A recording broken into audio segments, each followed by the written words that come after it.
Face au maire breton, Emmanuel Macron établit un premier bilan du grand débat. Un discours fleuve dans lequel une petite phrase retient l'attention. On part à peu près aujourd'hui à la retraite au même âge qu'en 1980.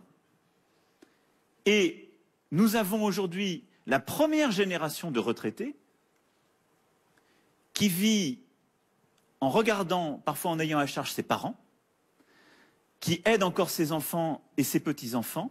Et c'est la première fois qu'on a autant de générations qui cohabitent, avec une angoisse qui se concentre sur nos retraités, en particulier nos jeunes retraités. Une phrase ambiguë. Emmanuel Macron est-il en train de rouvrir le débat sur l'âge de départ à la retraite? Comment j'aide mes parents? C'est un serpent de mer sur lequel plusieurs présidents se sont déjà cassés les dents.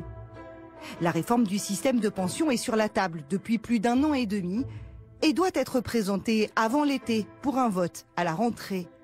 Une dernière ligne droite qui se transforme tout à coup en route sinueuse. Le doute est né il y a quelques semaines. Certaines voix au gouvernement remettent publiquement en cause l'âge de 62 ans pour prétendre à une retraite à taux plein. Nous aurons certainement à travailler plus longtemps. C'est une question qui se pose. L'âge, évidemment, est en discussion, notamment lorsqu'on est en pleine capacité, qu'on est en bonne santé et que l'on sait qu'on va passer 20, 25, 30 ans à la retraite. Quelques jours plus tard, le ministre du Budget enfonce le clou. Il y a une question de savoir si on fait une réforme d'âge, c'est-à-dire si, quand on regarde tous les pays autour de nous, qui travaillent tous plus longtemps, il faut nous qu'on travaille plus longtemps pour financer notre système de solidarité. Moi, j'ai dit à quel point je pensais que ça pouvait être une bonne idée. Derrière l'offensive des ministres, Édouard Philippe en personne, selon le Canard enchaîné. De quoi faire exploser Jean-Paul Delevoye, le haut commissaire en charge de mener les concertations sur le sujet. Il menace de démissionner. J'ai instauré une relation de confiance avec les syndicats pour créer un nouveau régime de retraite. Et voici que les cons de Matignon défendent une mesure uniquement comptable.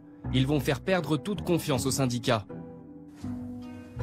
Visiblement, le mal est déjà fait alors que les travaux touchaient à leur fin. Les syndicats réclament des éclaircissements. En dehors du fait que la concertation n'a plus de crédit, mais sur le fond du dossier, vous imaginez une course, un marathon, et sur 42 km, au 41e kilomètre, les organisateurs décident de reculer la ligne d'arrivée de 800 mètres. C'est à peu près ce qui se prépare, quoi. Donc c'est inadmissible en termes de forme et de fond, bien sûr. Aujourd'hui, le chef de file des députés La République En Marche tente d'éteindre l'incendie. L'âge pivot, 62 ans, ne bougera pas. Jean-Paul Delevoye veut aller jusqu'au bout de sa réforme et il ira jusqu'au bout de sa réforme. Et le groupe parlementaire que je préside le soutient de manière inconditionnelle. Une promesse qui ne semble pas convaincre l'opposition, qui dénonce un nouveau couac du gouvernement. Personne ne comprend la méthode du gouvernement parce qu'il n'y a rien à comprendre. La vérité, c'est que depuis plusieurs mois, on suppose que le gouvernement sait exactement où il va. La vérité, c'est qu'il ne sait pas où il va. Et donc, il navigue à vue. Est-ce qu'on bouge l'âge de la retraite? Est-ce qu'on ne bouge pas? On nous suggère que ça pourrait être bougé pour financer la dépendance. Mais enfin, tout ça relève quand même une forme de théâtre d'improvisation dont je comprends que cela puisse déstabiliser, voire agacer. Un pari compliqué pour l'exécutif qui cherche comment financer les mesures pour répondre aux doléances des Français. Pourquoi Édouard Philippe remet une pièce dans la machine? Pourquoi Emmanuel Macron le fait aussi? Parce qu'il faut de l'argent dans cette sortie de débat, même si c'est vrai, les deux choses sont distinguées.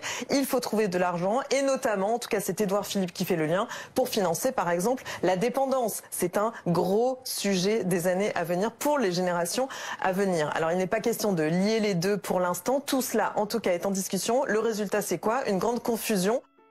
Une confusion qui pourrait ternir des concertations pourtant prometteuses. Le projet de réforme des retraites envisage de regrouper la quarantaine de régimes existants sous le même régime universel, un système de retraite par points, plébiscité par 2/3 des Français, selon un récent sondage.